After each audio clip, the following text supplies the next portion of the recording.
Last class में हम लोग क्रशर से स्टार्ट किए थे, जिसमें से जॉ क्रशर और गायट्री क्रशर्स पढ़े थे। जॉ क्रशर में देखे थे दो जॉ होते हैं, एक फिक्स जॉ होते हैं, एक मूवेबल जॉ होते हैं।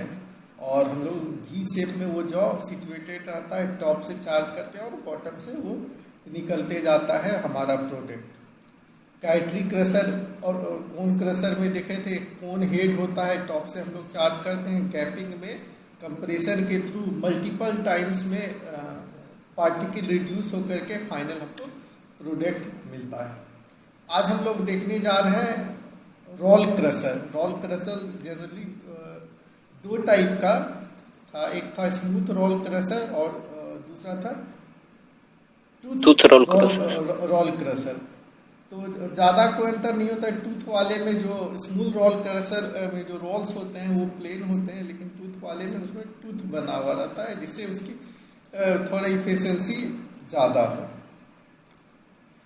तो स्मूथ रोल क्रशर में क्या होता है कि दो जो हैं रोल्स होते हैं मेटल्स के बने हुए, और दोनों रोल्स पैरेलली हॉरिजॉन्टली एक्सिस पर सेट किए हुए रहते हैं और वो रोटेट करते हैं एक दूसरे के इसमें साथ रोटेट करते हैं,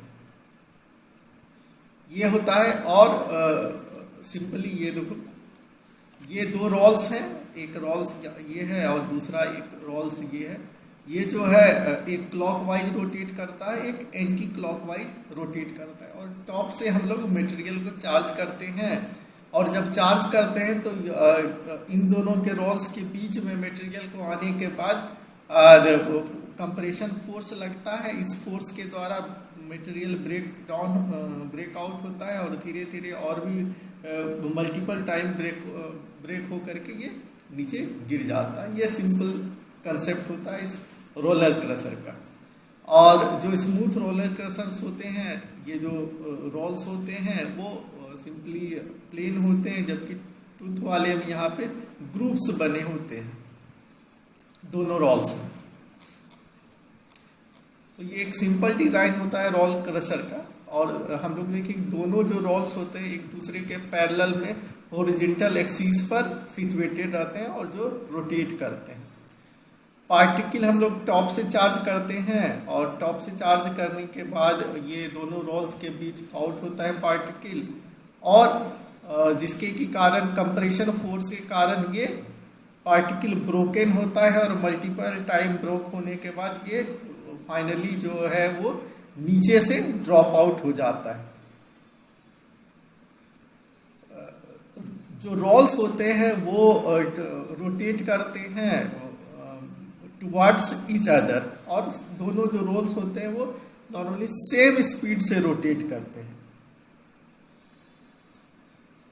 जो रोल का साइज होता है उसका जो फेस होता है डायमीटर के कंपेयर में छोटा होता है। मतलब डायमीटर जो है रोलर का वो काफ़ी ज़्यादा होता है, और उसका जो कॉन्टैक्ट फेस होता है वो कंपैरेटिवली कम होता है। यदि कॉन्टैक्ट फेस बहुत ज़्यादा हो जाएगा और डायमीटर हमारा कम हो जाएगा, तो उस केस में क्या होगा कि नेट कॉन्टैक्ट एरिया ये पार्टिकल के लिए बहुत ज़्यादा बढ़ जाएगा, और बहुत ज़्यादा बढ़ जाने से net contact area towards the particle क्या होगा कि हमें बहुत ज़्यादा फोर्स की ज़रूरत पड़ेगी उसको ब्रेक करने में। पार्टिकल को ब्रेक करने में हमें काफ़ी ज़्यादा फोर्स की ज़रूरत पड़ेगी, इसीलिए कंपैरेटिवली इसका जो फेस होता है वो छोटा होता है और डायमीटर ज़्यादा बड़ा होता है।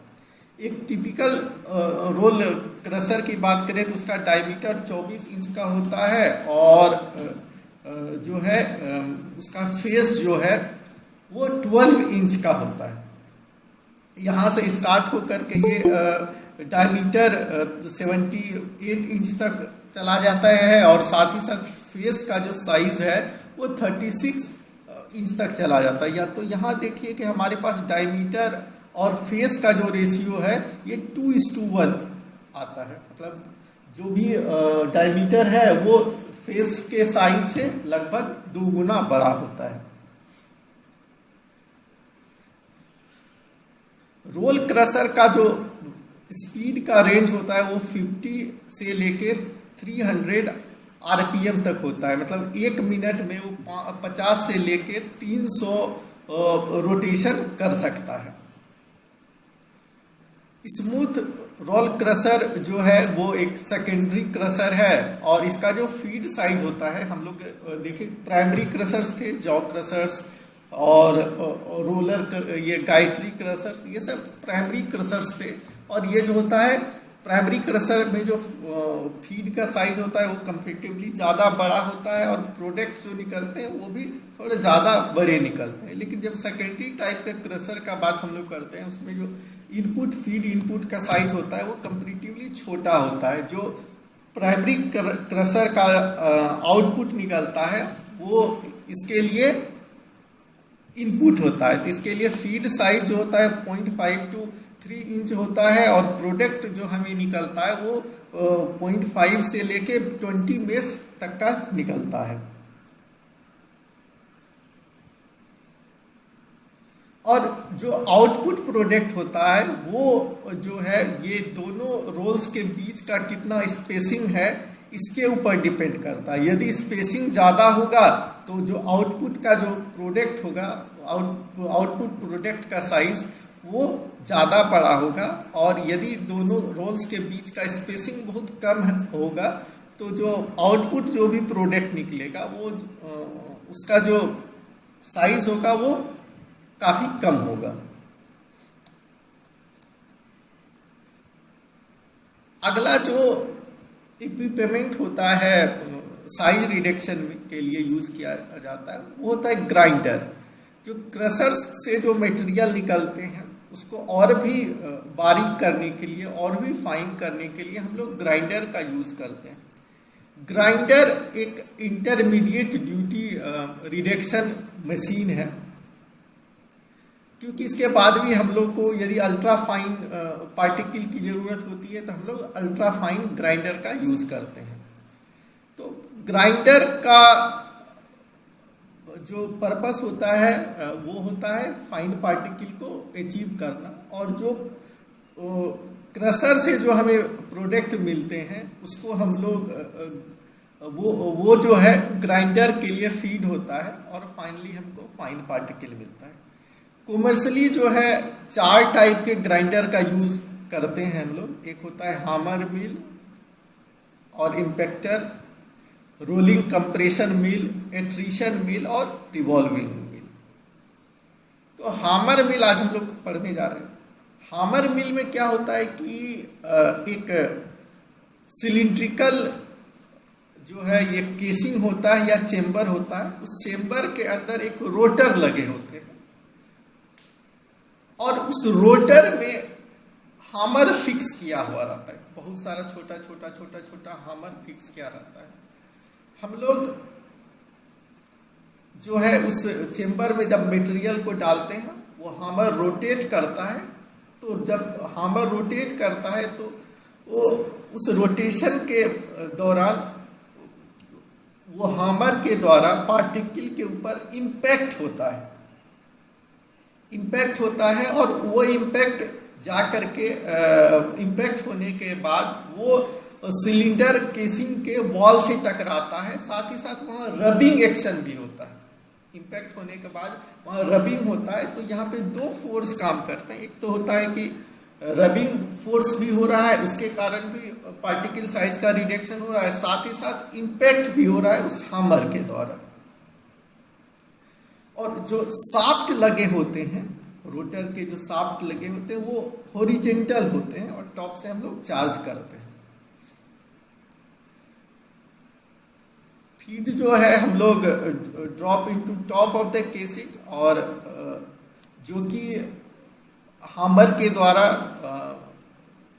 ब्रोकन आउट होता है, और फाइनली बॉटम से हमें ये प्रोडक्ट हमको मिल जाता है हामर मिल के केस में।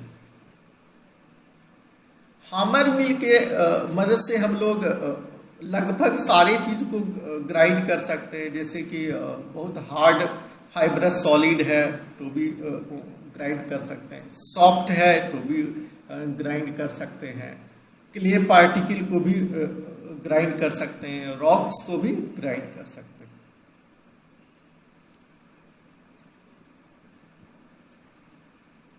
अगला जो होता है वो इम्पैक्टर होता है।